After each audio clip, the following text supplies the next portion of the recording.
I got another question from this thread, and it's from Mr. Vega. Hi, Mr. We've never actually sat down in person and met. We've corresponded, and I really appreciate your question.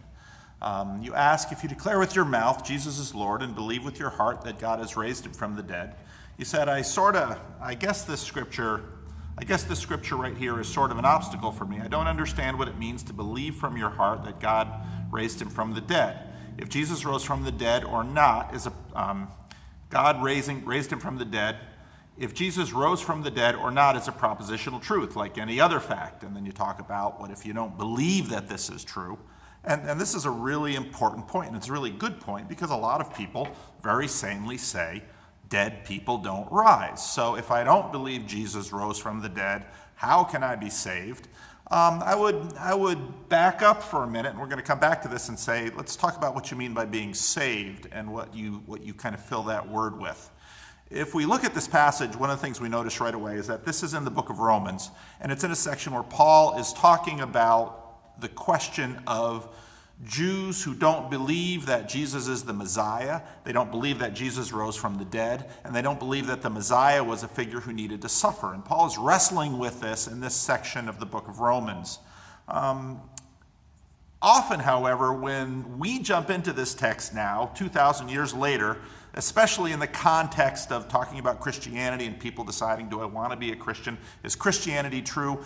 A lot of the issues ask, well, does this text talk about how we qualify? In other words, and a lot of people will often ask me this, they'll say, Pastor, or they'll say, Paul, what really is the bottom line? What do I really need to do to get in the door to pass this mark? As if saved is this line, and what do I really need to do to get past this bar? And so you rightfully asked, well, maybe what Paul is saying here is that if you believe Jesus rose from the dead, so if you say, okay, I believe in my heart Jesus rose from the dead, then, and here we get into the question of what do you mean to be saved? A lot of people just assume it means that you don't go to hell when you die, or maybe you'll go to heaven when you die. And so all those people who say, I think Jesus rose 2,000 years ago, boom, they avoid hell, they go to heaven. And then a lot of other people rightly say, oh, wait a minute, this seems very arbitrary. This seems strange. Why would this make sense? Why would God give preferential treatment to a group of people who believe a certain proposition while other people have right objections to this proposition? So right away you have this question of qualification and this question of what does Paul mean to be saved? You see right through this passage there's a lot going on about righteousness. And what Paul is engaging the Jews with is the Jews are saying, hey, I can gain status by God through working the law. And Paul is saying that Gentiles come to Christ gaining status through God by faith. And that's where this believing in your heart comes from. Now if you read a little bit more of the passage, you'll also see that Paul in verse 10 says, it is with your mouth that you profess your faith and are saved. And verse 13 he says, everyone who calls on the name of the Lord will be saved. So if you're really thinking just of qualification, you might say, well, you can even skip the believing that Jesus rose from the dead. You just get in a church, say out loud and say, okay, what do I have to say?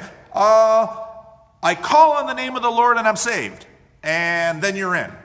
And again, people, when you look at this like qualification, people stop and say, is this really what's going on? This seems kind of cheap. It seems like a trick. It seems like an awful lot riding on just standing up and saying something in a church, and then somehow God gives you a different status. That obviously gets into a lot of other things that I can't get into in a short video or a short answer. Let me say a couple of things. Saved is bigger than just avoiding hell. And if you want to talk about heaven and hell and what they are and how they're connected with our story and connected with the story of the Bible and connected with this, when I talked before about heaven and earth, because again, I think that the main passage of the story is really about the reconciliation of heaven and earth, okay? And hell is another piece of this puzzle, which I can answer a separate question on. But so when Paul is talking about saved, he's talking about a lot more than just avoiding hell. He's talking really about living with God. He's talking about union with God through Christ. He's talking about not only what happens to me after I die, but happens during my life. Now, an example of this, an example of how the resurrection might change someone would be the question of how you live your life. Right now, of course, YOLO is a meme which means you only live once. And essentially what that says is, hey, I'm only going around once. I've got to get all the pleasure I can and avoid all the pain I can, not deal with difficult people, ignore people that get in my way and try and frustrate me from having my best experience now in my life. This is kind of your set American way to live. You only live once, you'd better grab it now. What happens, however, if the story of the Christian life is true? If, in fact, what happens is that the story of the Bible is true, and in the end, what God does is he reconciles heaven and earth, and Christians, in fact, reign with Christ in a renewed heaven and a new earth forever. How does that change your life now? And what Paul begins talking about is, if you read the rest of the New Testament and you look at how Paul lives his life, Paul does some really crazy things. Like Paul goes from being a high-status Jew to being an exiled Jew in this Christian sect. He's beaten, he's shipwrecked, he's tortured, all of these things. And he at the same time says, I've never been more filled with joy. Well, why would that be true?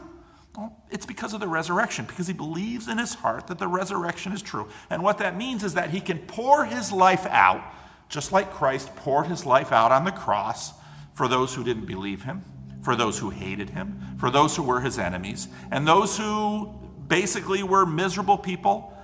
Paul would pour his life out for, as you read in the New Testament, all of these people in these churches that really were a pain in the neck. They didn't believe, they fought with him. Sometimes they beat him up, they persecuted, they tried to kill him. And Paul says, my life is poured out for you, just like Christ's life is poured out for you. And this is part of this salvation. So then you ask the question, what are we saved from? And it's not just avoiding hell. We are saved from ourself.